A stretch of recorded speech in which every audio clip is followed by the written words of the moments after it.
Mobility Corridor team is here as well, so thank you guys for being here. We're all kind of working on this together. We've been coordinating for 2 years, so it's great that we can all be here to do this event together.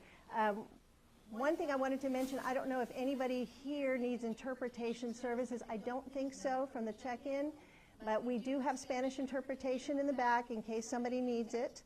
Oh yeah, you want to say it in Spanish? That's okay, hers is better. Si necesita interpretación en español, por favor, acérquese a la mesa de atrás, en donde las señoritas están aventando sus manos. I don't think there's any. All right, okay. All right, so without further ado, we have a very special guest with us tonight. I'd like to welcome Senator Kirk Watson to give a couple of opening remarks. Great, thank you. Well, let me start off by saying thank you to all of you for being out here tonight. This is part of the process of what I hope gets us to a better place in Austin and Central Texas when it comes to transit. Arguably, we could say we don't have far to go to be in a better place when it comes to transit, because we do not have, in my view, the sort of transit program that Central Texans and Austinites deserve. I see some familiar faces in the room that I've known for over 20 years, and all of us remember back in 2000, I remember very vividly when I was mayor of Austin, and we had an election with regard to light rail. I remember also being the guy that was, and by the way, I was all in on that election, and we didn't prevail. We didn't prevail by less than 2,000 votes. And the other day when I was talking about it, I said if I could, I would go back to that year and I'd take with me 1,956 new Austinites that weren't here then, and we'd win that election. Actually, I teased that I would take a lot more than that because I want to really win that election big. But the truth of the matter is we didn't. I've been a rail guy for a long time. I was also the chair of the effort to get us what we call the Red Line, which is the really only rail that we have in the area. I've been wanting us to do better by transit forever. But as we engage in this process, what I hope we will do is we will look at the process from the standpoint of what is it we want to achieve and how best to achieve that.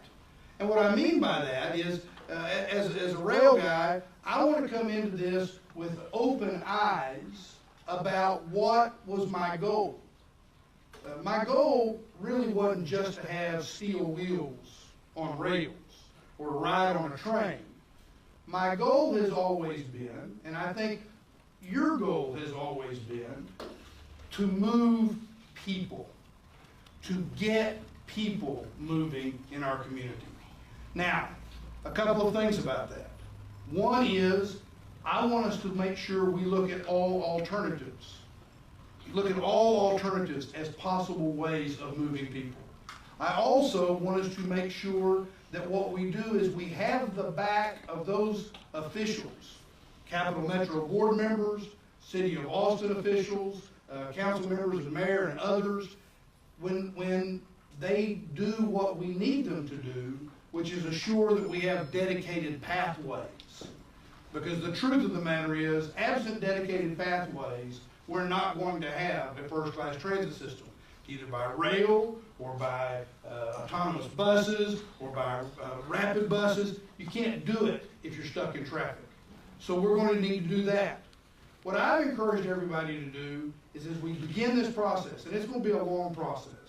This is the beginning of the process. And I'm going to let Randy Clark, the general manager of Capital Metro, will talk to you here in a minute. I'll let him talk more about what that process looks like and what the details will be involved in that process. But what I'm asking the community to do as we look at this, as somebody that's been at this a while and has butted his head against a train or two, what I'm asking everybody to do is a couple of things.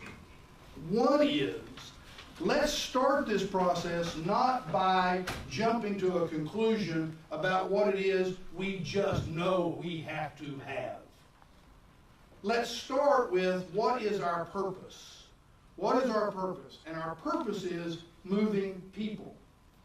Now let's begin the process of figuring out how best we can do that. We should not immediately divide up, which sometimes is our way in Austin, and create some form of de facto two-party system, whatever that might be. Rail versus bus, bus versus car, cars versus bikes, everybody versus scooters. I mean, we just can't do that. We ought to avoid that. And as we go through this process, I'm encouraging everybody to ask 4 questions. Question number 1, how many people does it move? How many people does it move? What is the capacity that we're talking about? Because ultimately, that is the outcome we most want, right? To be able to move people. What is the result we want? Go back to 2000. The result we wanted wasn't necessarily steel wheels versus rubber tires.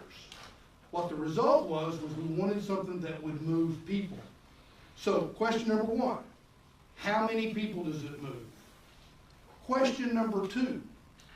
Question number 2 is, how affordable is it? Do we get the biggest bang for the buck or a bigger bang for the buck? So as we begin this community process that's going to take us a while, let's ask that question. What gives us the biggest bang for the buck? So how many people does it move? And what gives us the biggest bang for the buck? And then the third question is, how many eggs does it break? You know, when it comes to transportation, transportation improvements are in a world all unto themselves when it comes to asking government to make changes that are positive. Because typically you can't make a positive change in transportation without tearing something up. And there's disruption for a while. So one of the questions we ought to ask is, it's what I call the broken egg syndrome. If we're going to try to make an omelet, whatever that omelet's going to be, how many eggs do we have to break in order to do it? And is there some balance? Is there something that is better than the other when it comes to the broken egg quotient? Disruption. How do we limit disruption? And then the fourth question is, what can we get the fastest? What can we get the fastest? Because the truth of the matter is, we've been doing this stuff for a while.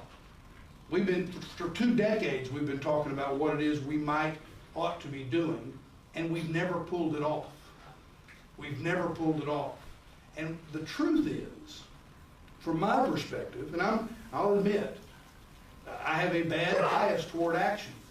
Failure, I don't want to fail, but if we fail, we don't become turtles, we move on and we have a bias toward action. We need to be biased toward action. And the reason we need to be biased toward action is 2 sides of the same coin. One side is that this is a wonderful place we call home. This place, the people, the passion, and the prospects are unlimited.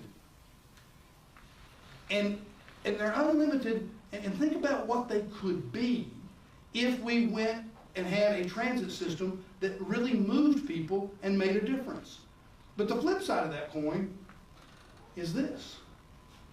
What is it going to be like if we don't have a transit system that moves people?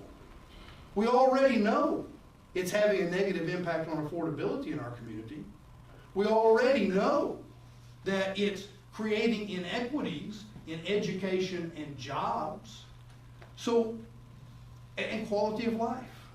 So we need to get this right, and we need to move. So the fourth question I'm asking everybody to ask is, what can we get the fastest?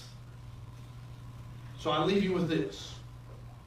we as a community, when we've taken on big things, I've seen us do it over and over and over again. We've had big challenges, but when we've focused on our purpose and the outcomes we want to achieve, we've been able to achieve it. And what I want to see us do is come through this process in a thoughtful community way, not dividing up and seeing how we can stop something, but in a thoughtful community way, and come up with a transit system that is the kind of transit system that will be, for those who need it, will be able to use it, and it'll be the kind of transportation system that people will choose to use. So thank you all very much for being out here tonight and already engaging in this process. Your thought processes are going to be important to what Capital Metro does. So God bless you. I apologize I have to run to another thing before the night's over, but I wanted to stop by as Capital Metro kicks off this very important process and say thank you for y'all being here. Thank you to the board members of Capital Metro and Randy. And I think now's the time for me to shut up unless I'm supposed to introduce somebody. Jackie. Shut up? Jackie, I'll take it. I'm not telling you. He said that very nicely, didn't he? God bless you all and thank you for being here.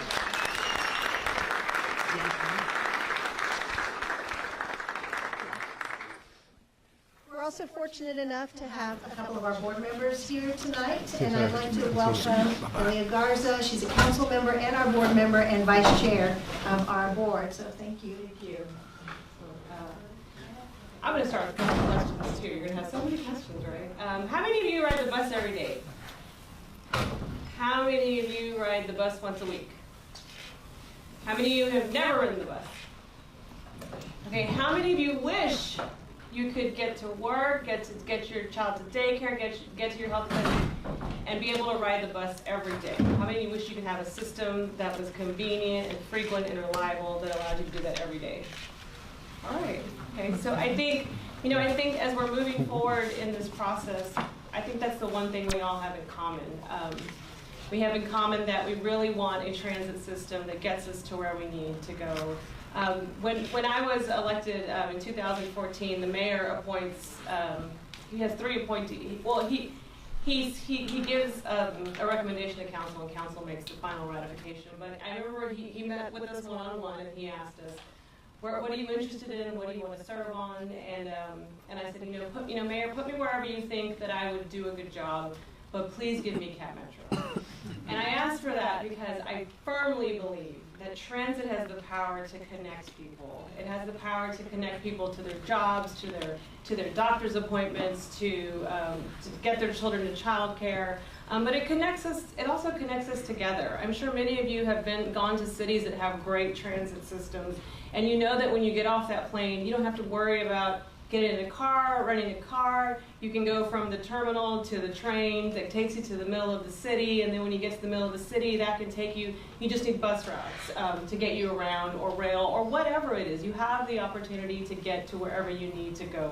And I think that's such a wonderful thing. And I know that when I've been in those cities, it's amazing to see the diversity of people that people that you might not interact with on your daily basis in your job or whatever, but you see, a diversity of genders and of races and of income levels. And I think that's, especially in this time, this political climate that we're in right now, it's so important for us to continue to be connected to each other.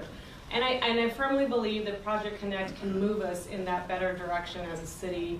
We are considered one of the most segregated cities in the country, and I think this is another opportunity and a powerful way to be able to connect us together. And I think that I firmly believe that many of our families can't wait. I'm honored to be able to represent the city as a whole on the Cap Metro board, but I'm always in my position looking through the lens of being a council member that represents one of our lower income districts, one of our highly concentrated Hispanic districts. Many of the families in my district, they don't have a choice. They have to get on transit. Whether it's efficient or reliable, they have to do it. And so I hope as we're moving on into this process, I ask you to just be patient, to just be open, because when I do ride the bus, and it's not every day, and I wish I could do it every day, and one of the things I find most admirable about our CEO is that he rides the bus every day.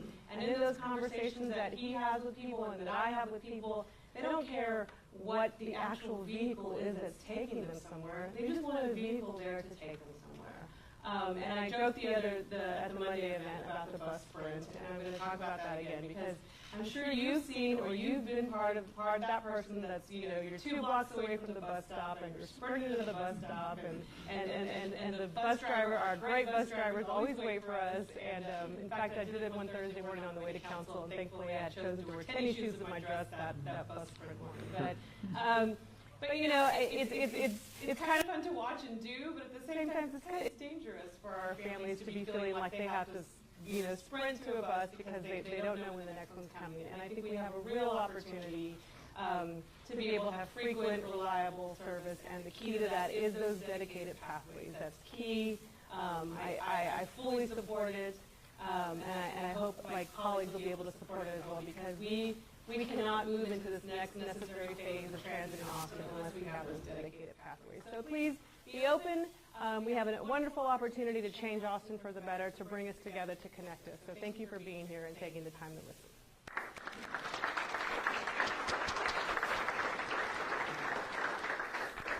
Hi, everybody.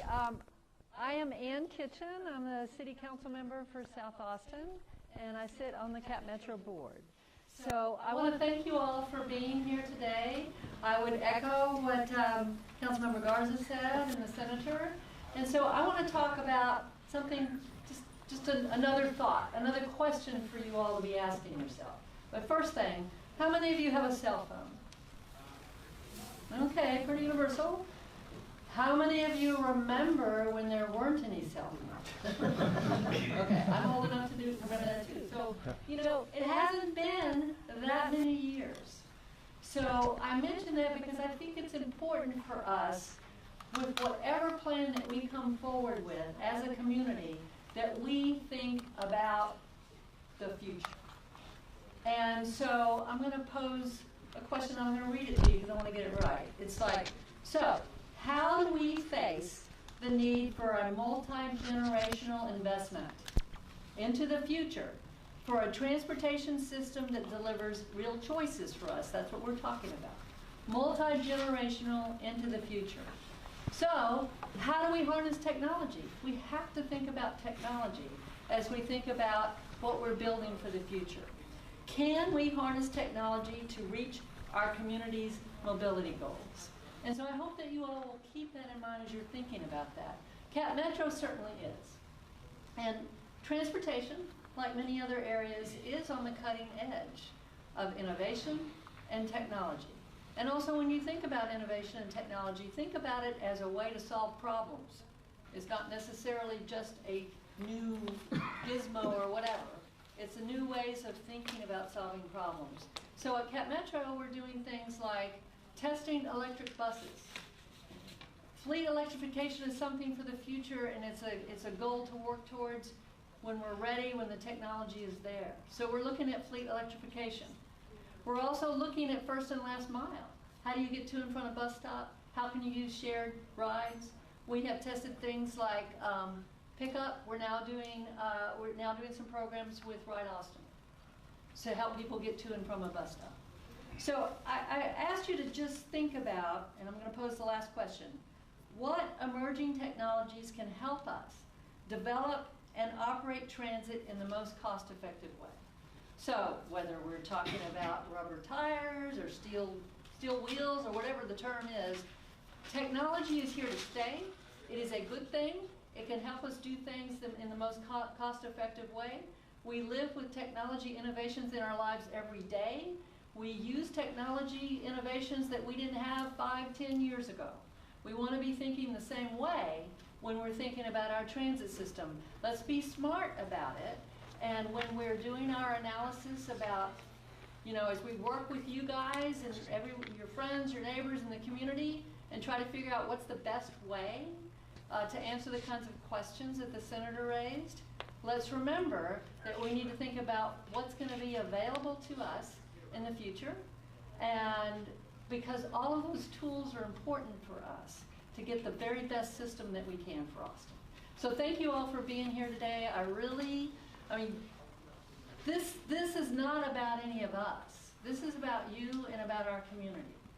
We are not going to be successful if we don't come together and build a plan that is our plan as a community that we can all support in 2020 when we talk to the voters about what is it that we're going to fund. So thank you all for being here.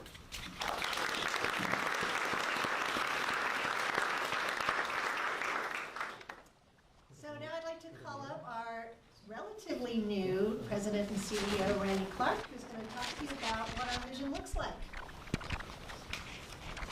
I think I'm already mic'd up for the camera. So the reason people are mic'd up, maybe, did you explain that at the front end? We're doing this on Facebook Live, too. Yeah, Facebook Live.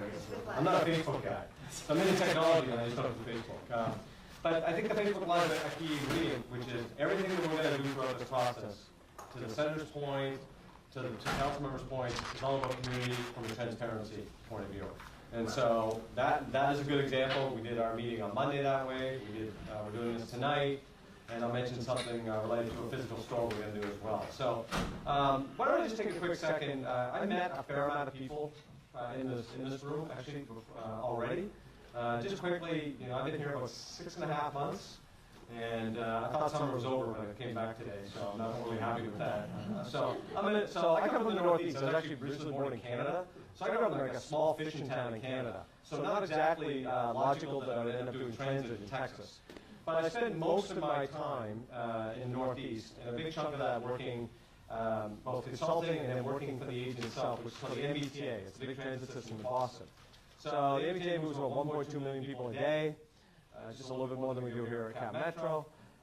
Major rail system, light rail, heavy rail, commuter rail, bus, BRT, and the first line got built there in 1897. So, and when I left, I was actually responsible for everything to do with maintenance. So I was the deputy chief operating officer, and maintenance of an 1897 system meant every day was usually 2 in the morning phone calls. So I know a fair amount about that part of the business only because I've been lucky enough to have those experiences. I also spent some time in D.C. at what's called APTA, the American Public Transportation Association, and it's basically the organization that represents transit agencies around the country and the businesses associated with transit around the country, both on Capitol Hill, i.e. trying to get more money out of the federal government to support transit, and the policy side, and then secondarily running all the technical stuff inside of the industry for lessons learned, best practices. So I've been very fortunate to, quite frankly, travel all around the world to whether it's do audits at rail systems, and I've been in Hong Kong and Singapore and Japan, probably about 80, 90 agencies, maybe 100 agencies in the United States and Canada. I've been very fortunate to see the best and the worst of transit around. So I was very fortunate to get this opportunity to come here to Cap Metro. I very much appreciate the board giving me this opportunity. And one of the things they asked me to do was basically 2 things, and I've kind of structured in our draft now as we're working towards a strategic plan, which is 2 kind of things. One, they said we want you to work through providing regional leadership on Project Connect. Project Connect's been going on for a couple of years. We're moving it along. But how does Cap Metro, as more of a regional organization, bring all the players together and move this culture in Central Texas along where transit has to play a big role? And the second deal was use your experiences as a transit professional to get every ounce of water out of the stone that we have today. And so basically at the agency I say to repeat everyone, and I feel bad for the staff because I kind of use the service all day and I go kind of nonstop all day, is we have to be nonstop, if you will, at war for survival and relevancy. How do we deliver the best product to a customer all day, every day? That means the bus has to be on time. The operator needs to be friendly. It means the bus has to be clean. Our app needs to work. Our shelter needs to have shade. It's 100 degrees here. Shade would be helpful. All of those little things matter to the customers. So the people that put up their hand that say they use it once in a while all day, that's serious stuff for people every day. Forget what's going on in 2025. It's how is my system better for me today? I'm paying for service and I want it to be best. So we're doing that, I think, pretty well. And I feel very proud of the team. We got a lot of great staff that are in the room today, and they are working very hard to make your experience today and in the future much better. On the Project Connect side, the reality is we've done a lot of work on Project Connect. We've done, I've been lucky. I took over a process that's over 2 years in the making. And really, you could argue 20 years in the making, right? Because it really started in 2000, and because of a couple other failures, as Ascender mentioned, we are where we are, but there's been a lot of community engagement. And so before we really get into Project Connect in real detail, I want to take a quick second and highlight a couple things that we are doing at Cap Metro and a couple, if you will, highlights that I think we should be very proud of. And hopefully across the whole city and the region, we'll slowly, what I really want to do is make sure the community trusts us. Make sure the community sees us as relevant and credible. So when we do go to, as Councilmember Kitchen said, 2020, they can trust Cap Metro is doing things well, how we're transparently spending our money, how we're being our quality of service, so they can trust us to do more. So we put just a couple slides together, and these are a couple initiatives I want to quickly talk about. And again, that's today versus the future. So we're doing a 300% increase in fiscal year 19, which actually started a couple days ago, on bus stop improvements. So that's a big deal. We're going to do almost $4 million just on regular bus stops, and then over $1 million more on the Metro Rapid side. That is a big, big, big deal. It's things like shade. We're trying to work on solar lights to have safety lights at night. Things like countdown signs so when you know the buses are coming. All of those little features that make the service better every day. And Councilmember Garza was actually the one that has really helped to drive that initiative home, and she's been a great leader on that. Innovation zones. We did Cap Remap in June. Some of you use the bus. Some of you use it more often than others. For most people, Cap Remap was actually very, very good. It made their life a lot better because it connected more pieces together, almost like grid style, and allowed our community to become, as Councilmember Garza said, more connected. It also increased the amount of high frequency. So I took the 300, switched to the 20 to get here. Before June, that would have taken probably twice as long of a trip. So it did make a big difference for most people in the community. With that said, we only have X amount of buses. So if you're going to run more here, you have to take a little bit from over there. So it's not perfect for everyone. Hence innovation zones. How do we figure out parts of our community where we don't have as much demand, but we can start using either smaller vehicles, our partners like Ride Austin, or other things like that, our pickup service, to still provide the necessary service in an area and then get people to the more high-frequency routes. And we at the board meeting, I'm losing track of time. There's been so many public meetings the last week. The board meeting was last Friday. We talked with the board because both board member Kitchen and our Commissioner Trevelyan, who's one of our board members, Jeff Trevelyan, asked us to look at 3 specific areas. One was the Govale neighborhood, and I think I pronounced that right, Jackie. I'm working on that. Good? Okay, thank you. One was St. David's, and one was Roggy Lane, kind of over by the reserve area. And so what we're going to do, ideally towards the end of October, and we're still working through the exact start date, how do we build on our Ride Austin partnership to provide that similar service to help people in those areas connect to the 300 and the 350 and different lines like that. So we know that there's a gap, and we're working to fill that. Another thing is the K through 12 pilot. We're going to do some questions at the end, sir, if that's okay. So the K through 12 pilot. One thing when I got here, we met with AISD, lots of other groups in the community, and we said not only do we have to build the next generation of riders, but lots of kids, especially in the summer, need to keep connected, whether it's to their first job, extracurricular activities, school programs. So we worked on the K-12 pilot. We've extended it to December 10th, and now we're trying to work with our various partners to figure out how to bridge the gap of our lost revenue so we can do that full time going forward in the future. Regional developments. When I got here, people, the urban legend of there's Austin versus the region, right? A lot of that kind of stuff. And I think the key here is transportation is a regional issue. Now, for certain people, it's not regional, but for a lot of people, it is. And one thing that we were working hard on is how to build a larger partnership around the region. And so Travis County has stepped up and now has done what we call a transit development plan, where they are actually providing money to us to run contracted service, and that's in places like Hornsby's Bend or Austin Colony. So some areas that, again, are outside of our legal service area, but they are asking us and providing the resources to do that. We're working with a transit development plan now in Pflugerville, where we're going to be running some service with Pflugerville. We do one now in Round Rock, and Round Rock has been so successful that Round Rock is going to City Council to ask for more money to provide more service to Round Rock. And we want to work with any partner in the entire region that wants to make transportation better. Because as much as we need high capacity and more service in the city itself, every car we can prevent to come into the city also helps. And so we got to look at it that way. $10 million of additional service, that goes into Cap Remap. Our high frequency routes, like you got, probably came here today, on the 300, the 7, the 20, et cetera, et cetera. That's a lot of extra money to provide a much better service than we were previously providing. And the one that I think is really important relative to the Project Connect conversation is we have a statutory requirement to do 2 months reserve and then a board policy to do 1 month reserve.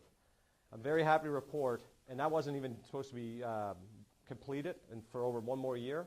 We've met our goal. All of our reserves are up to both statutory and board policy, which is a big deal in the history of Cap Metro. And Linda and the team did a great job because it was only 10 years ago where Cap Metro was barely able to survive. And so we've come a long way as an organization fiscally, and the community should take a lot of pride in where Cap Metro is. On top of that, we set up what, my understanding the first time ever, a capital expansion fund. So we put $9.6 million away to start the seed money that we know is going to be needed to start this kind of project. And $9.6 million will go very fast in a project like this, but it's the start. And each day we're going to try to shave off every dollar here and there to help build the future system, because it's not going to be just us, it's going to be all of our partners together. So I just want to highlight those great things we're doing there. Another thing that's coming soon is our downtown station on a rail line. That's going to be groundbreaking sometime this spring, and a good chunk of this money actually came from the state. And we do obviously want more funding from the state. I think most of us all would like to see more transit funding in Texas from the state.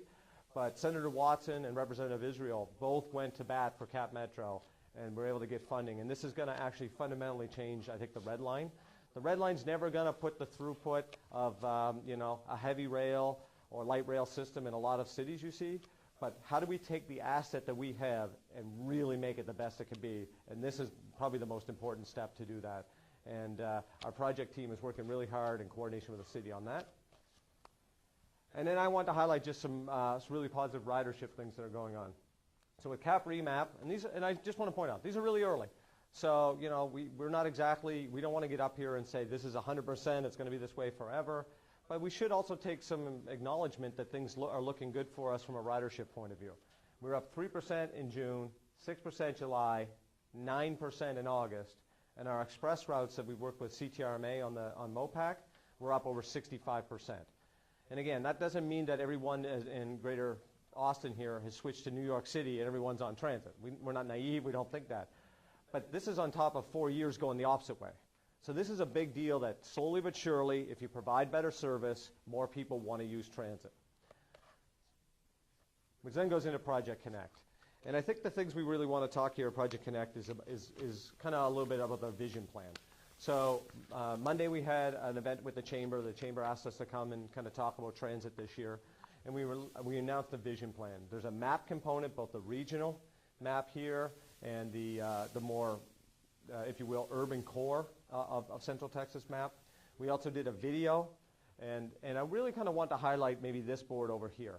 So Brian has a sequence of a couple slides, and I'm totally off Brian's script already. But so a lot of people look at our red line right now and think that's a light rail system. That is a commuter rail system. It is designed to go really long distances, and it's regulated by the Federal Railroad Administration, which means very, very heavy vehicles and kind of very antiquated rules and regulations because it's designed to intermix with freight. Not like a light rail operation if you went to, say, Houston or Dallas. Those are true light rail style operations. And I want to point that out because in our community, we're so not a transit rail culture that most of our modes get intermixed verbally and anecdotally. So one of the conversations we wanted to have is, and I know people's on their mind, is all these different modes. But really before we get to modes, I think the senator hit the nail on the head. We had to think about what we're trying to accomplish. And he said it really well, so I don't have to repeat it, but it's about goals about equity and sustainability and providing opportunity to people. And so I say board member, council member, I get them interplayed all the time. But Councilmember Kitchen hit on one really important point. We announced in our vision plan we want to go all electric. That is a significant piece. Climate change is happening. We all know it's happening. Transportation has now taken the #1 form of air pollution over energy production. So that is a big step for Cap Metro to say we want to go all in on electric. What we're also saying is before we can go really to the vehicle type and the engineering work, we have to find the space. And Cap Metro, we don't own any of the space. And so Dallas, probably 1970 through 1980 time frame, they bought all these corridors everywhere.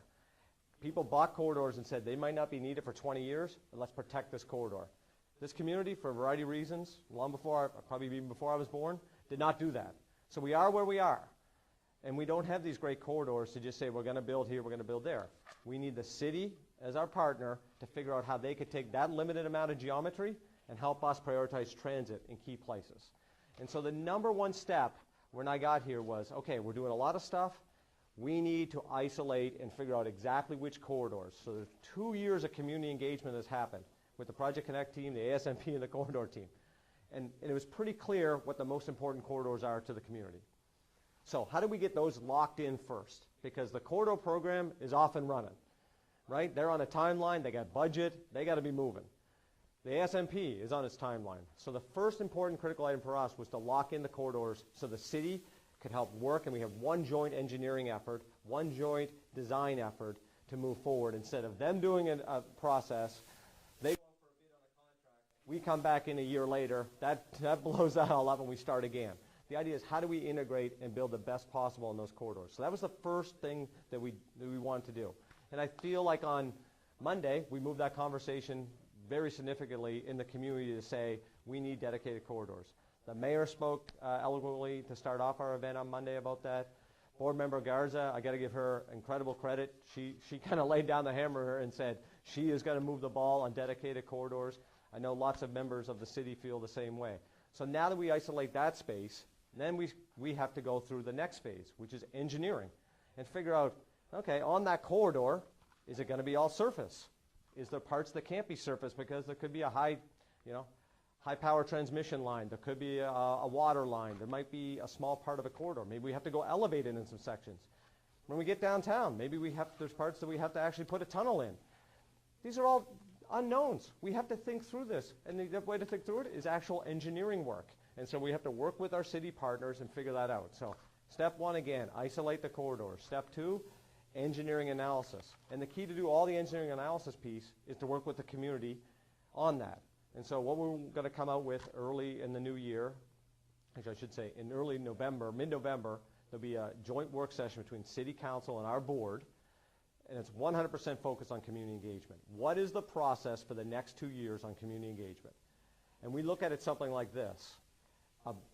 What we used to have as an MCAC, kind of a multimodal community engagement group. How do we take that, because its charter is ending, make it even a larger group for more parts of the city to be involved, and then do corridor-specific work groups? How do you get deep into a conversation on Riverside? How do you get deep into a conversation on South Congress, or Pleasant Valley, or North Lamar? And work with the community in that corridor to figure out the exact solution of how it needs to look. And then the last piece of that whole analysis is you pick the vehicle. And so as you do your engineering, as you figure out how that right-of-way is going to look, as you figure out what that community in that area is looking for to meet their outcomes, we get to the point of view of how the wheels are going to look, if you will, in the vehicle. And so part of what we wanted to also talk about is, as Board Member Kitchen also said, is about technology. What we've introduced as a new concept, and you'll see it here, what we call autonomous rapid transit. It's not really, if you will, a defined thing. It's agencies like ours, there's some around the world, that are starting to use that acronym. And it really mostly means it's a technology package that would maybe be more sophisticated buses, more sophisticated trains. How do we, though, future-proof our investment that as this whole world is changing quickly on technology, whatever we go and build will be integrated or be able to be integrated to everything else that will interact in that roadway? Whether it's all autonomous cars, there's no signal lights anymore, whatever we build in 2040, 2050 can't be the albatross that's around our neck. It doesn't mean that it's not trains. It doesn't mean that it's not buses. We have to be very clear, though, that it has the future-proof scalability to integrate with everything else, because there's no sense us building something and 10 years later it's actually integrated. And so that's all we're going to try to study. We know everything needs to be electric. We know connected technologies are already there, and they're going to advance even more. And we want to have the future be more autonomous.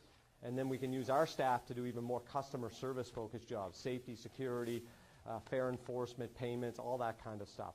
So that's what that topic has been kind of laid in our conversation. Outside of that, I think I just want to highlight, you got the slide on the community engagement piece, Brian? I just wanted to. So again, a little bit of summary, but then showing going forward. Long before I got here, community engagement happened pretty extensively to get to the point of the ASMP where they are now, the corridor program where they are now, and more importantly, where we can get to a point where we actually pick corridors. What are the primary corridors for transit in this community? And if it was up to me as a transit guy, every road would be a priority transit, but that's not pragmatic and it's not realistic. And let's be honest, we have no dedicated lanes today, right? We have a version of priority lanes on our Metro Rapid, and it's good, but it's really not BRT. And if it's not even BRT, it certainly can't even be LRT, right? And so the first thing is to lock in some corridors, work with our partners, and say, what can we do with that space? And I feel very good about how that's coming together. And we're going to ask the board in December to actually just more or less formalize an action that says, yes, from a transit point of view, those are our number one corridors. 2, we want to study all modes in the next phase of engineering, including advanced technologies, along with, if you will, the more traditional modes. That's it. Nothing more complicated than that. That's what December is all about. Then, extensive community engagement process, including some of the groups I mentioned, and we want to really hear from people on ideas how to form those groups and interaction, and should they meet monthly or quarterly, and et cetera. Then, as part of that process, vehicle review and vehicle selection. And that's really what I use the term vehicle, I mean mode. Because at the end of the day, that's what you're picking. You're picking really the vehicle. Because everything else is going to get engineered on the right-of-way and how much space you can do, et cetera, et cetera. One thing I want to highlight just in the vehicle selection is we're a transit agency. We buy things. We can't buy something no matter how good, no matter how good of a vision it is, and how all of us may think, and no matter working with the city and everything else, that we got this vision for something. If we can't buy the product, we can't put the product online. So we don't have to get too carried away in this conversation about robot buses taking over the world and all this other stuff. The idea is, can we be future-proof in our technology deployments, whatever the market can provide? We don't build vehicles, whether rail vehicles or bus vehicles. So the industry is changing. We just want to be on that front end of the industry and be really future-proof with that investment. I just want to kind of highlight that because I'm not sure if I've been super clear on that, and I want to make people realize there is no Best Buy where you just go buy these vehicles. They have to be very much engineered with an agency and figure that solution out. After that all happens, the idea is, as Board Member Kitchen mentioned, hopefully through this process, we've had lots of credibility, a lot of trust, and it comes down to a community plan. And I'm hoping in 2020, this community has the largest tent that we've ever put together on every referendum, and we come together and say, we're going to change this community once and for all from a mobility point of view. So that's kind of where we look at the whole schedule. Brian, I don't think I have any other ones on there. You can roll through them unless I missed a point, but yeah, you want to just do the video? So we'll just do the video and then kind of walk through that. Oh, maybe we get the light. Does that help? Play, love, family. We all need to connect with people and places. And the question we all face, how are we going to get there? It's estimated the Austin area's population will double by 2040. That type of quick growth brings with it a variety of challenges. And how we connect from one part of our region to another is one of them. A big one, actually. Because a rapidly increasing population means an overwhelming increase in the number of vehicles on the road. And our current transportation infrastructure can't keep up. So maybe we need to think less about moving cars and find more innovative ways to move people. That's the insight behind Project Connect, a transportation solution that'll improve our ability to move today and be prepared for tomorrow. Project Connect calls for high-capacity transit with more park and rides and regional integrated hubs that will advance and travel easily from up north of Mount Rock and east of Newton to Oak Hill in the south and west of Leander. Project Connect imagines that this robust transit network is fully electric powered. We need to think big, bold, and differently to plan for tomorrow. Consider autonomous rapid transit. Electric vehicles that move fast, increase our transit capacity, and operate in dedicated pathways, all of which ease traffic congestion for car commuters as well. Our rolling hills, nature, and neighborhoods make this area the amazing place it is. It also means we don't have to space to build more roads as we had before. So if we're truly going to protect our future quality of life, Project Connect is the way forward. Whether we drive, use transit, bike, walk, or scoot, we're one of the world's great cities, being transformed by the power of ideas. Ideas that come from all of us. With your input, passion, and energy, Project Connect's vision will turn into the community's plan. So, let's make a success story together. The time to connect is now.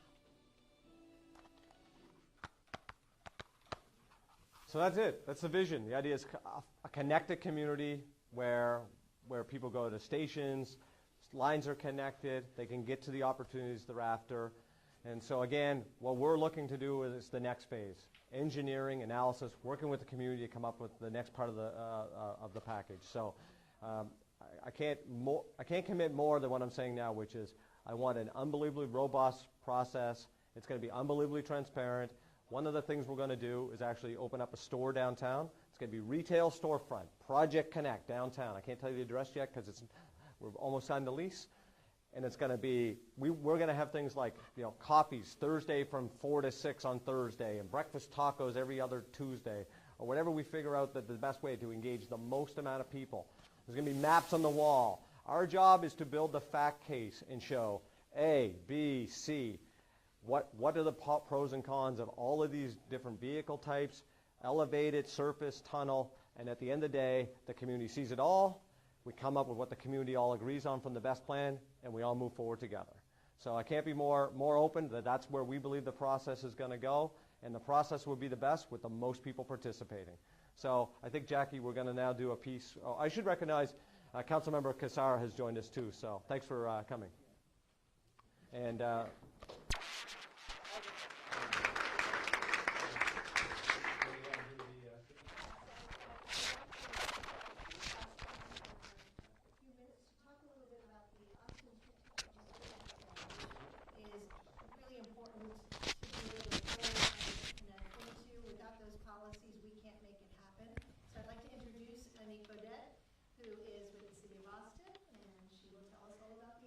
Jackie. That's a tough act to follow. Senator Watson, double duty council member and board members, Randy Clark, who's super charismatic, so I'm going to do the best I can. My name is Anique Baudet. I'm the Assistant Director of the Austin Transportation Department. So what role does the city have in this grand plan? Well, we're super excited about it for a lot of reasons. We are updating our locally focused transportation plan. So we have a duty as the Austin Transportation Department to move people as well. We have a duty to create systems for everybody. We want everybody to have choices, whether it's transit, whether it's by bicycle, whether it's walking, whether it's by motor vehicle. Our job is to be a multimodal city and to build and maintain all of those systems, no small task. So I'm very excited that our team has been working for 2 years alongside Cap Metro to plan for the first time to have their plans integrated with ours. What a concept.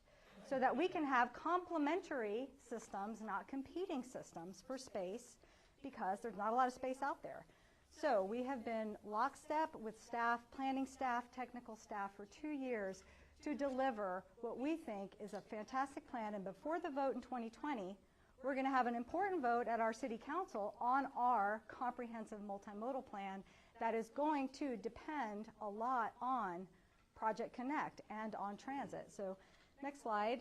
And this is important because I know this as a planner, and maybe some of you in the audience know it, but our population in Austin doubles about every 20 years. So how will we get around in 2040? Our mode share right now is about 75% drive alone during rush hour. That doesn't feel very good. People are stuck in traffic. We know that if we can get to a more 50-50 mode share with 50% of people driving alone, people are still going to drive. It's Texas. But if we can have more reliable and frequent transit service, if we can complete our bicycle system, if we have more comfortable sidewalks and the bicycles and sidewalks feed into transit, it all works together. If we can strategically add roadway capacity for those who need to drive, we are really going to move people. Back to Senator Watson's his big point that he was saying, let's think about moving people, not just cars. It's a different way of thinking. So the Strategic Mobility Plan will be the North Star for the City of Austin. We haven't had it in a while, and I'm going to use a term that we use in housing a lot, the missing middle. The Strategic Mobility Plan is really the missing middle between our city comprehensive plan, Imagine Austin, and many of you, if you're here at a public meeting, how many of you have been to a public meeting for other mode plans like the Urban Trail Master Plan or the Bicycle Master Plan or the Sidewalk Master Plan? Raise your hand. A few of you. Yes, I see familiar faces in the audience. Well, we need this 21st century missing middle of policies, and I'm here tonight to say that we are kicking off tonight. You can come back to my wonderful staff, this table here. They've been working so hard for several years. We have a survey out, a presentation out that we're kicking off tonight that we will keep open through the next 2 months for you to look at 120, give or take, new policies for transportation in Austin. Super exciting. Next slide. So what do those policies support? They support comprehensively these goals. And we didn't just make up these goals. We're pretty smart people, but we went out in the community over 2 years, and we also culled through multiple results of planning processes that have been happening really since 1998, because in Austin we love to plan. But as you can get from Randy, we need action. We need action. We need to build these things. So all of our 120 policies, which I hope that I'll give you some information on how to find the presentation and give us some quick feedback. The survey after you read the policies takes about 5 minutes. So we really want your feedback, and there's also an open-ended piece there. If we've missed a policy and you really want something strong to be said about X, you can tell us. So a little bit about our planning process. We have been working for about 2 years on this, and we decided that, in government, well, we didn't decide this, it just happens. We have a limited amount of time and money and resources always. And so we decided to focus public engagement to historically underrepresented populations in our community who haven't been heard. And we want this plan to really provide transportation for those who need it the most. That's the most important thing as we think about equitable transportation. So we've been targeting youth, seniors, people of color, and people with mobility impairments with our limited resources on public engagement. We've done a lot of joint meetings and processes with Cap Metro, Project Connect through the process. And then I want to bring your attention to our technical approach. So this planning process has had 2 macro elements. Public engagement, super important, but scenario planning. And in Imagine Austin, that was the technical approach to creating our growth concept map. So the Austin Strategic Mobility Plan took that scenario planning, continued it through the transportation element with the Austin Strategic Mobility Plan. And scenario planning, said simply, is just to test how well certain mobility options achieve goals and objectives. And I showed the goals, the 8 goals that were on the screen. So next slide. What did we hear through public engagement? This is really important. We heard a lot about multimodal. We heard a lot about more street capacity. I like to say that I want my streets to work as hard as I do, because I work pretty hard, and I want our streets to work as hard as I do. More street capacity, and the citizens and residents of Austin agreed. More transit, more balance, more bicycling, more sidewalks. So what did we do with that? We also asked them to rate some different strategies that the city could take in order to meet those comments. And what I think is really, I don't want you to read this, but it's up here for a reason. Remember I said we had a focused population of seniors, people of color, people with disabilities, youth, and then we had overall comments from the community at large. The top 3 were the same for both communities with a slight difference, with the third being increase or improve signal timing. That's really important. The first one being provide more public transit. That's really significant. Both populations, both groups want more public transit. And I think Randy pointed out that when people are coming into Austin, not in a car, that helps everybody in Austin. So the second point, which is not surprising, for our focus populations, it focused on the affordability of transit. That's a key issue that we're having right now, and we look at household affordability from a planning perspective. your housing costs along with your transportation costs. And for a long time, for probably 50 years, those were separated and people didn't think about those together. It's really important to think about your total household cost with regards to transportation. And then with our overall population, it was more on sustainability. So slight difference, and that is influencing, it influenced our policies. So this is a busy slide to show you that there's a lot of policies. It's meant to show you that there's a lot of policies, about 120, that comprehensively implement the 8 goals of the plan. So I encourage you all to take a look at them. Next slide. At this presentation, I'm going to show you what it looks like. Cole's going to play what it looks like when you go to the website. And you can do it tonight. In the back, we have mobile iPads as well. Oh, technology, come on. Should I touch it? Is it? Swipe it? No? Okay. This is what it's going to look like, and it's organized around the 7 chapters of the ASNP, with safety being first. So there's no music. Somebody sing a transportation song. The people on the bus go around. Yeah, again. So safety, updating our Vision Zero action plan. The ASNP will be doing that. Design. Got it? So at the end, there'll be a brief survey, again, about 5 minutes to react to what you saw and a fill-in if you saw something that was needed.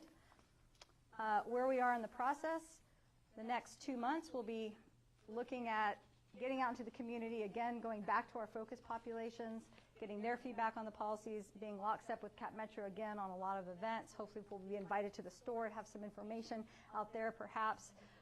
And then at the first of the year, we'll be starting our formal adoption process through Planning Commission, our Environmental Board, our different processes that we have to do, leading to our big day at City Council, which we're projecting will be in March. So we are in public engagement phase 3 right now.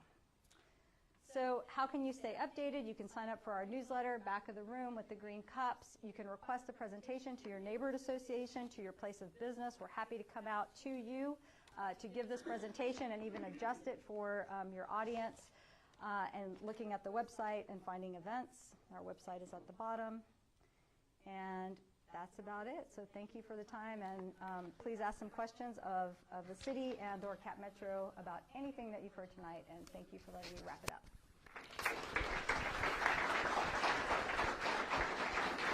All right. We build this as a community conversation, and we've talked at you a lot already. So we want to hear from you guys. We will take some questions. I know that you had a question.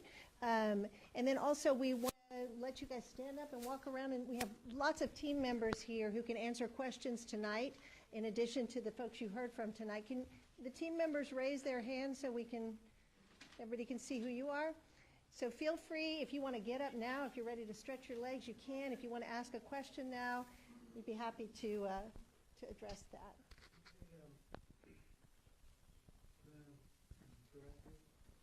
Stated that Commissioner Jeffrey Trevelyan focused on 3 areas, Go Valley, Rocky, and St. David's, but there's several St. David's. Is it St. David's Hospital? St. David's North.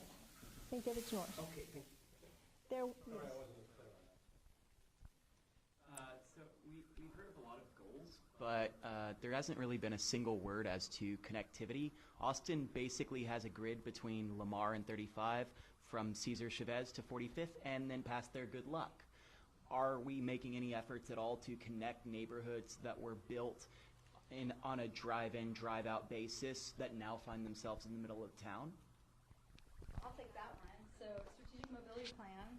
Let's see, strategic mobility plan. Maps will be coming out. We want people to focus on the policies, which we were unveiling today. But soon after, in about a month, we'll be unveiling maps, and a key part of that map, remember I said that the Austin Strategic Mobility Plan is the missing middle between our individual mode plans and our comprehensive plan. Our comprehensive plan says the #1 priority is for us to grow as a compact and connected city, and so what we've teed up is around 100 new connections to do exactly what you talked about, to connect our suburban sprawl type developments that were really popular in the 80s that make transit really inefficient and that also make our driving really inefficient. So you will see the city coming forward with the directive from the policy in our comprehensive plan with plans to complete our grid. So that is forthcoming. Yes, sir. In the back. Yes. You may have just addressed the last mile problem. You know what I'm talking about there? From house to corridor. Is that part of the Capital Metro plan, or are you just depending on the city to, through bikes or scooters or whatever, to? No, I would look at it, it's not all on either party, it's us all together, right? I mean, this is a joint transportation system. We own a piece, they own a piece, but it's all to help people move around. So first mile, last mile, we're doing some stuff now. We obviously do a partnership with B-Cycle. We're working with scooters, dockless bikes right now to maybe try to integrate them into our app. So you could do first mile, last mile models, maybe individual trip versus subscription model. So we're trying to play around with all those ideas. We're up to work with anyone that will close the mobility gap. We also want to work towards mobility hubs. So you might see things more a park and ride, or a place that is a little bit of parking, a whole bunch of bus lines, maybe the scooter parking there, or bike parking there. So there's a lot of that stuff. On our big plan, you'll notice one thing that, and again, visionary, right? It's all about the vision. These things aren't ready yet, but we want to do neighborhood circulators. And I think that's critical in not only low density areas, but it's going to help individuals that maybe won't be able to drive themselves. So one of the top things, and I didn't notice this because, you know, I look at Austin and it's a college town, it's a tech town, it's super youth town. But if you look at the actual demographics, we are quickly an aging town as well. And there's been a lot of people telling me in public meetings how they want to make sure that as they might not be able to drive, they want services. And so these neighborhood circulators, the first version could be something like our pickup service, where it's more on demand in an area to get you to trunk service or more corridor service. In the future, I think a lot of people in our industry think, and again, this could be 10 years out, it could be 5.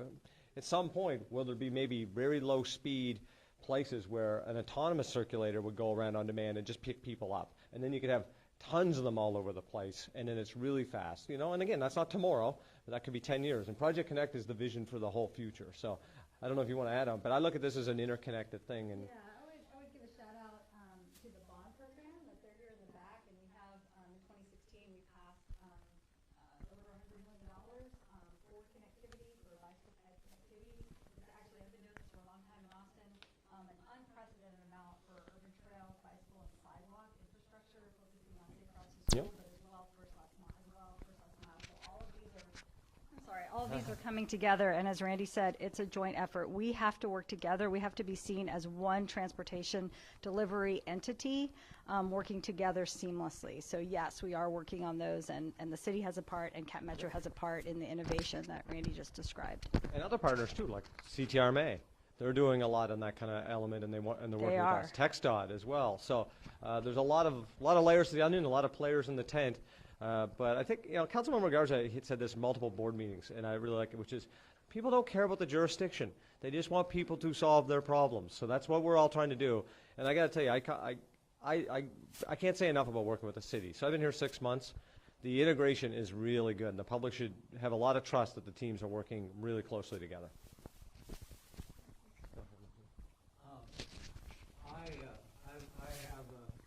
Got a clue as to where you're going to get money 2020 from bonds, but what I want to know is where is the revenue stream to support all of these services that's going to have all these outlying. In other words, we're going to have a pretty substantial revenue stream, and penny sales tax is really not going to help.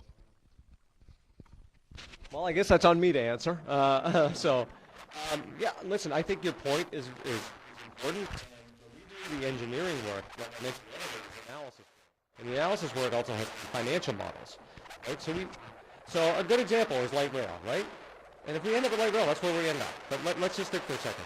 1 mile of light rail is probably right now somewhere around $125 million to build, give or take. You know, some people think we could get away for 100. If it's really a lot of conflicts, it might be 140. But call it 120 million, just to make for the sake of conversation. That's half of our operating budget, more or less, right? So if one of the big parts of our analysis has to be not just the capital side, how do we raise the money from the public to build more transit infrastructure? How are we going to operate and maintain this in the future? Because we can't build something and then every 3 years come back to the voters and say, would you like to keep paying for what we built? So we need to think what is the long-term fiscal sustainability, because secondarily, the federal government looks at this not as grants. They look at this as investments.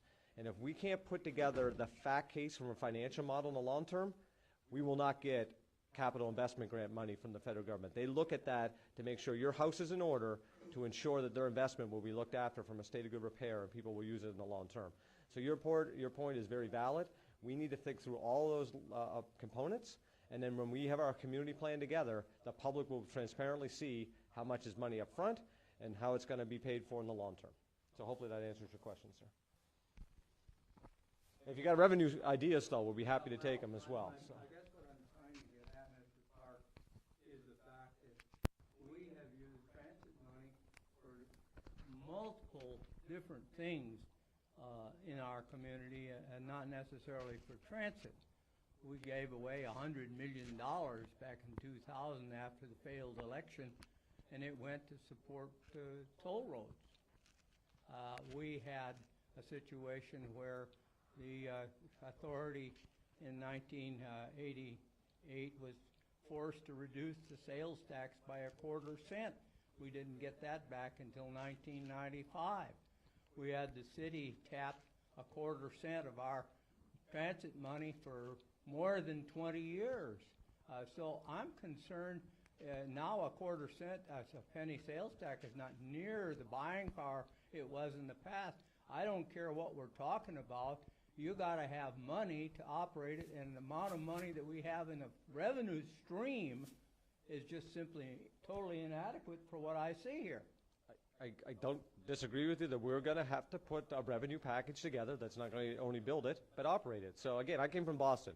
The MBTA is about just under a $2 billion budget is what we had.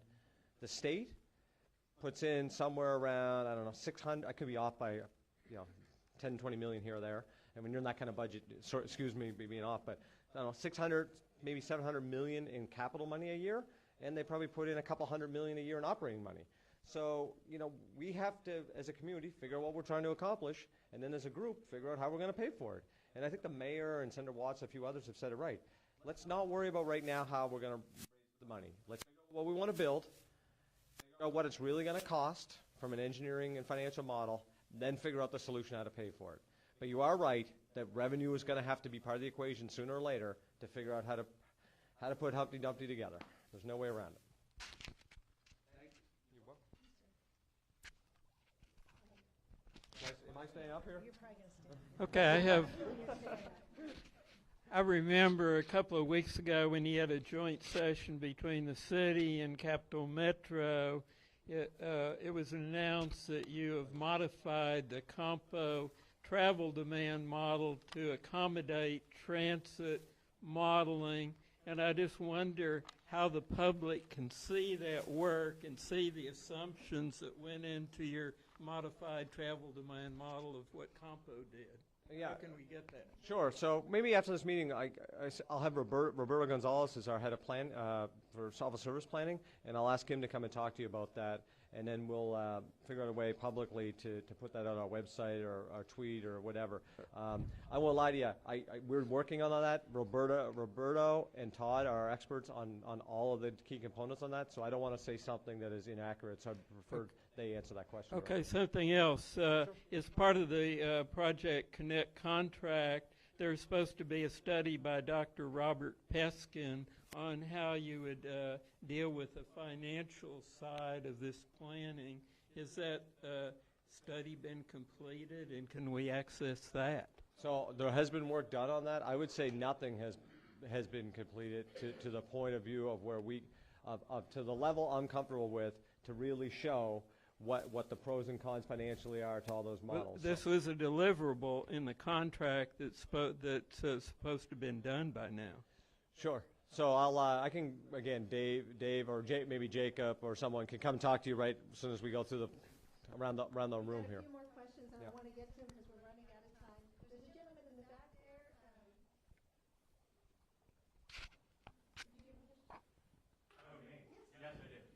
Oh, there you go. Okay. Okay. Am I staying up? This is for you, Okay. bud. I'll just click back in. So in regard to autonomous rapid transit, that seems very exciting. I love technology. It's like my specialty. So it's baked into the idea that it's fully electric and autonomous. It's an autonomous vehicle. No, well, when you say baked in, like Meaning as like in when we you start that way? When y'all sit down and discuss it, that's pretty much like the gist. It's going to be driverless. So again, I apologize if the way you're saying it or the way I'm hearing it is a little different. So Okay. vision. Yes. Whatever we build, I think our goal is that it's future-proof, that can be eventually autonomous, because we know the rest of the system will be autonomous. Our video as example, we're just showing that, again, if we didn't show a visual, how could anyone know another component that we're going to study? So we had to put a visual together, what a possible vision. And what that looks like is more...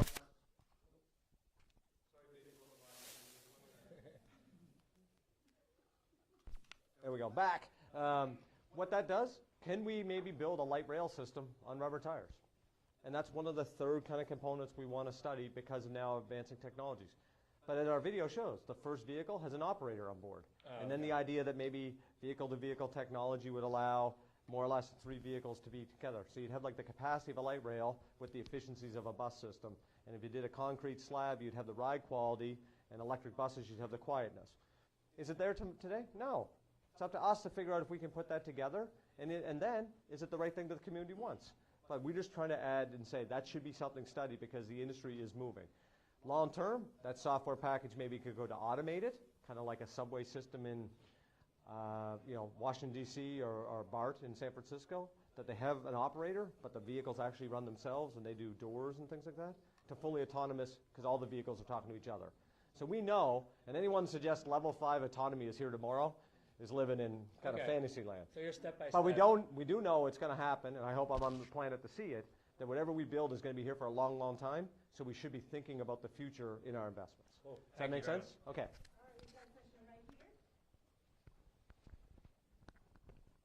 My question or comment is about the affordability side of the vision. And I respect Senator Kirk Watson a great deal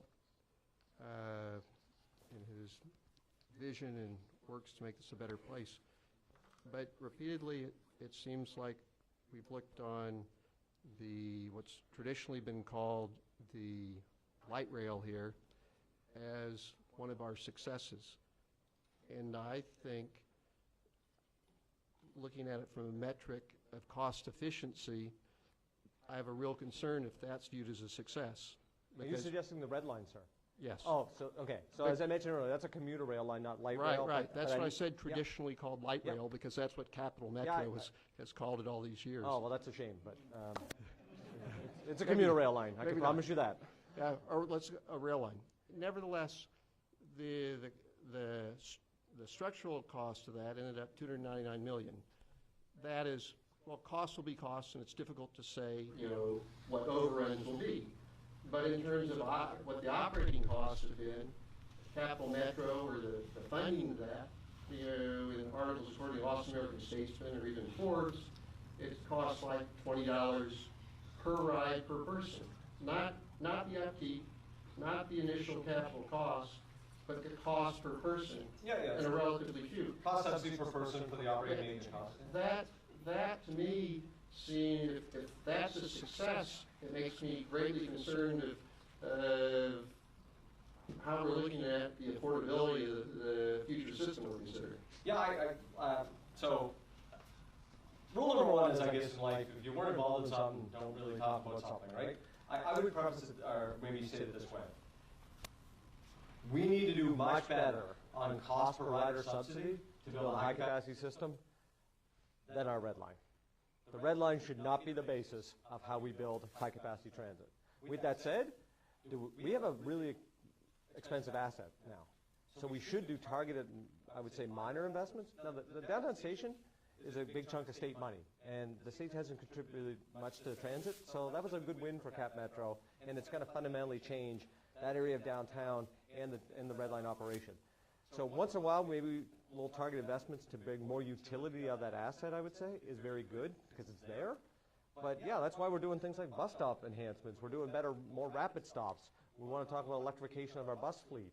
At the end of the day, 95% of our customers are bus customers, and we need to help move that as well. So you have our commitment that everything is going to get laid out very clearly. Cost per subsidy, capital, operating, all of that kind of stuff. And then we're going to have to decide what we're going to build.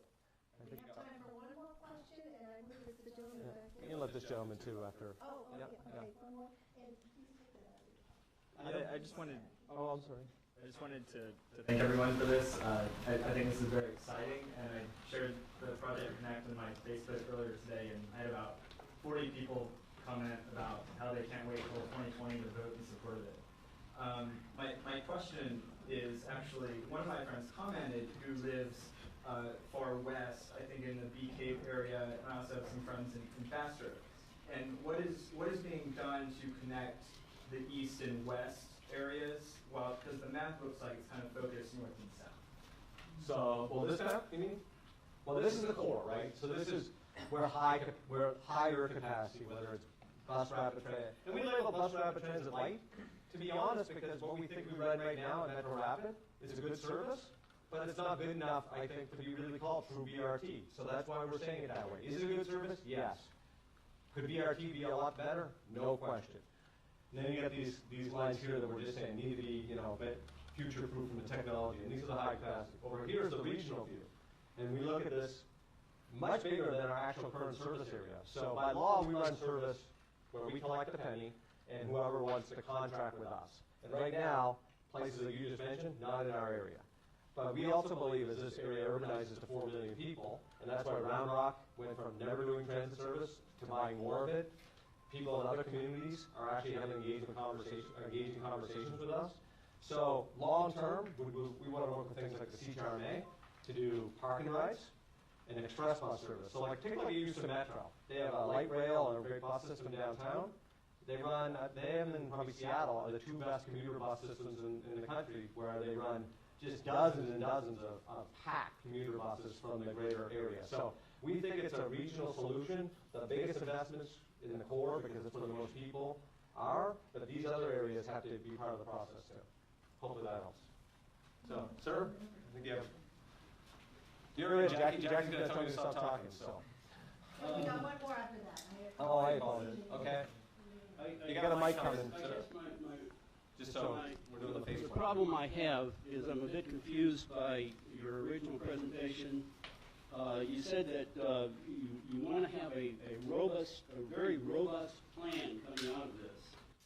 And the problem is that at the beginning of this year, we had a robust plan. It was already on the table. It was completed. It had wide community support. The two sides that the people that had opposed the transit plan in 2014 and those that had supported it basically came together over the plan we had as of up until about March of this year. Capital Metro has taken that off the table and it's disappeared. We had a plan that we could go forward with. You said that you want Project Connect is the way to move forward. It was a Project Connect plan. It was a plan that involved the community. It involved, in that case, 3 years of planning, of work. And you talked about the MCAC, the Multimodal Community Advisory Committee. It had intensively worked to get that plan. That plan had intensive community involvement in it. All of a sudden, is now disappeared. It's off the table. And now we're talking about going back to zero, kind of rebooting the whole process, and another 2 years, and then maybe we'll, be somewhere again. I just don't understand why we're in that position. Yeah, so, I guess, as President Obama used to say, we can agree to disagree on a few of those things you may stated. The MCAC was obviously an incredibly valuable group, and it still has a little bit left in its charter, and then we want to do it in even a larger way. So the number one process of the MCAC was to help identify corridors. And the reality is in a lot of ways, either the city should have been a little slower or we should have been a little faster to lock in the corridors, because the corridors are the most important thing. And that has to line up with the Mobility Corridor Program and the SMP, and I think Anik hit on that really. Well, I'm going to answer, but sir, I'm going to answer your question now, if that's okay. So then you identify the corridors. When I got here, the board asked me to very clearly look at this plan and say, from a transit point of view, what do you think, and are we doing everything we can? And a couple things stood out to me. I don't think we did enough community engagement. So I look at this as what I'm going to call the HEB test. And if you go to HEB and I ask 10 random people if they know what's going on in Project Connect, and the answer is 0, we haven't engaged the community enough. So it's great that people that are big into urban planning and transit are involved. That's important, no question about it. But if the general community isn't involved, we haven't done enough community engagement. And I'm going to stick by that because I believe that's a big deal. 2, I don't think we had enough detail in our engineering analysis work. 3, I don't think we had enough coordination with the city. I'll be honest, I think we had some good technical coordination with the city, but from a leadership point at the city, both council-wise and city leadership, I don't think we had enough deep conversation about how these 3 programs all fit together. 4, I don't think we probably had enough organization and coordination with TxDOT, and now we've got to get a little deeper with them. 5, the Federal Transit Administration, specifically the regional office, who ultimately makes the decisions on things like what level of environmental assessment you have to go through. We started that process, but we were nowhere near far enough along in that process to get to there. So all of those components have to get a lot more attention, in my opinion, deeper community engagement, and then we come out at the back end. And if part of what was done, you know, as you say, back in March, ends up being back to the same, great. It just means we've done a lot more depth to that plan. This is a vision plan, not a project plan. You want to add anything? I just wanted to add. I'll hold it. You can. There you go. I really appreciate the vision that Randy has brought here, but I also, as somebody who will be voting on the plan, Randy doesn't get a vote, but 2020. He does then. But I would say nothing is off the table at this point. I think while there may have many in the community have felt there has been another message, I think nothing is off the table. I think we're considering everything, and I think. You know, as somebody who believes firmly in that we have to do something, so we have to look at that analysis. Everything's still on the table. I want to emphasize that. Everything is still on the table. And for me, you know, when I decide which direction I'm going to go or whether I'm going to vote for it or against it or get out there and stump for it, I need to know that everything's on the table now and that we did everything we could to determine what's the best, what can we get fast, what can we do to move our people, to connect our people, and so that's where I am as a board member, and I don't know if Councilmember Kitchen wants to weigh in on that as well. I would say the same thing, that no decision has been made.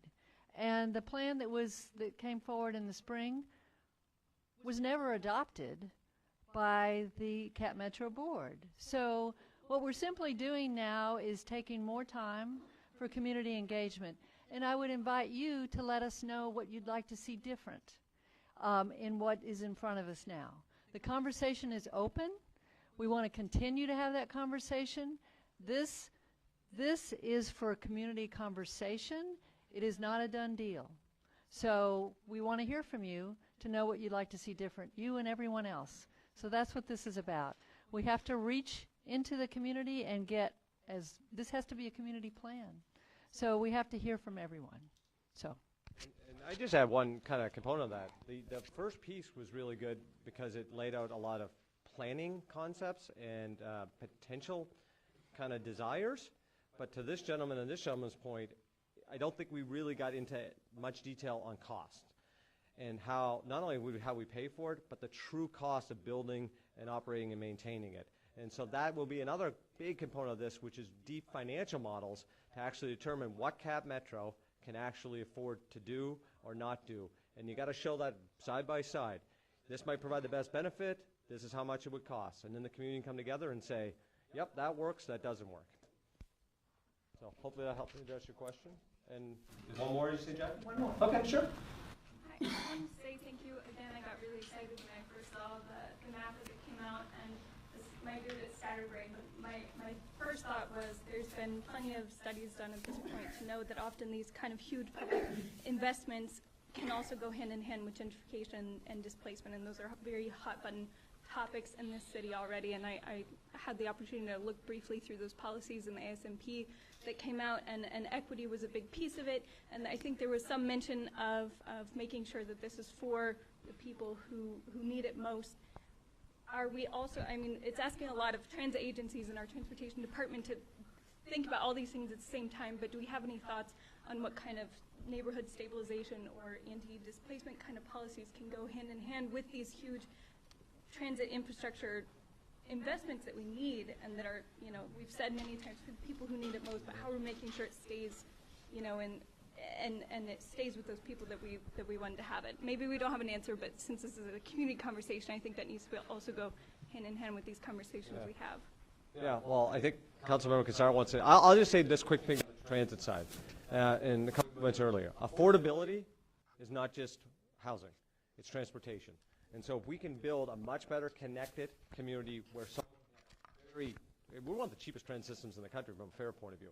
If we can have very low-cost transit service and a wide as net possible, we are actually providing the opportunity for more people to have affordability in Austin. So outside of that, there's where transit could play that role, but I guess Councilmember Cassar might want to add, or do you want to add some detail?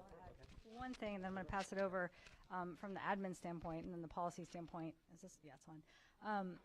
While I talked a lot about the partnership between Cap Metro and the city for the strategic mobility plan, as well with our other regional partners as well, we tirelessly work, what I talked about, our streets working as hard as I work, we tirelessly work with our housing department, with our economic development department, and I think those are key areas when we start looking at transportation policy where we're really going to have to roll up our sleeves to really realize the equitable the policy that we have teed up, and we have some bold policies in there. Thank you for looking at them and noticing them.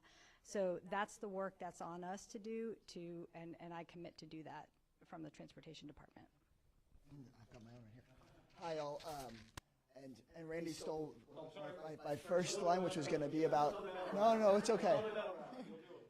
But there is clearly transportation costs are a huge part of people's household budgets, and so that's, I think, the first key part is that we need to be able to lower people's transportation costs. But then secondly, I think we do have to think with eyes wide open about the fact that when we improve the quality of life for people, that creates demand, and more people want to be around transit stops, and more people want to be around great and frequent transit stops. And in my own district, a lot of times residents that I talk to say the most dangerous thing that I do every day is cross that street on North Lamar to get to the transit center. And they say, please fix that, but then don't tell anybody about it, because because then I know I'm going to get pushed out and you'll have fixed it for somebody else, but not for me. And so that is part of why I advocated for, along with support from my colleagues here, for the affordable housing bonds to go first, for it to be on the ballot this year, because, and I'm the chair of our housing committee on the city council. Councilmember Kitchen is on that committee with me, and we are already creating a plan to make sure that wherever our transit stops are, be they a part of Project Connect or just our normal bus service, that we are really intentional about making sure that we have mixed income communities around that. So my hope is that by having put the affordable housing bond as Proposition A this time around, that we can already start making those investments based on this plan before we get to whatever Proposition A is in 2020. So I think many of us were very intentional and thoughtful about an affordability first perspective and making sure we're not just improving the quality of life in Austin for the wealthiest among us, but for everybody that's in the city right now. And so my hope is that we're able to get both of these things done in a way that everybody can support, whether you're a low-income person or a high-income person. All right, back to you, Jackie. Yeah, so thank you guys for bearing with us and for participating in the conversation tonight. We're going to stick around.